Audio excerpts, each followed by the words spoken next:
अस्सलाम वालेकुम जी।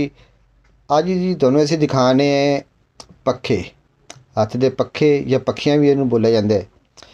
ਇਹ ਵਕਤ ਦੇ ਨਾਲ ਨਾਲ ਪਹਿਲੇ ਇਹ ਨਾੜ ਦੀ ਬਣਾਈਆਂ ਜਾਂਦੀਆਂ ਸਨ, ਫਿਰ ਆਪਣਾ ਖੱਜੀ ਦੇ ਪੱਤਿਆਂ ਦੀ ਬਣਾਈਆਂ ਜਾਂਦੀਆਂ ਨੇ। ਹੁਣ ਇਹ ਦੇਖੋ ਨਾ ਜੀ, ਇਹ ਖਾਲੀ ਬੈਗ ਹੈ ਖਾਦ ਦਾ। ਉਸ ਦੇ ਉੱਤੇ ਦੇਖੋ ਕਿਸ ਤਰੀਕੇ ਉਹਨਾਂ ਨੇ ਨਫੀਸ ਕੰਮ ਕੀਤਾ ਹੈ।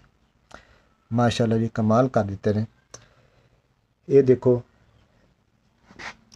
ये दूसरी पक्षी तकरीबन तैयार पक्षी है, इसलिए मुकम्मल तैयार हो गई, हत्थी भी लग गई। आगे एक और पक्षी पे गई।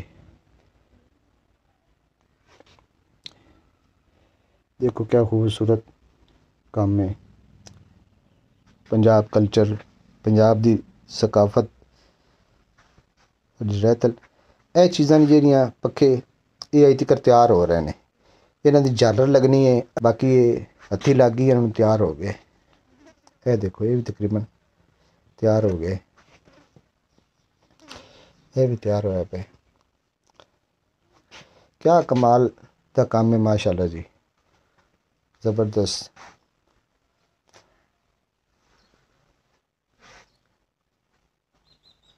एसी पखे सब चीज़ां चल रही ने, लेकिन इनका अपना ही मज़ा है, अपनी ज़रूरत है, अपनी इसकी मांग है।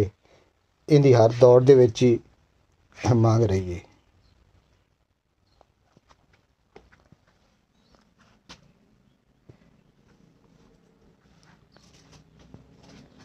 बिल्कुल देखो जी, उम्मीद है कि तुहानू ये काम चंगा लग्या होवेगा, पसंद आया होवेगा।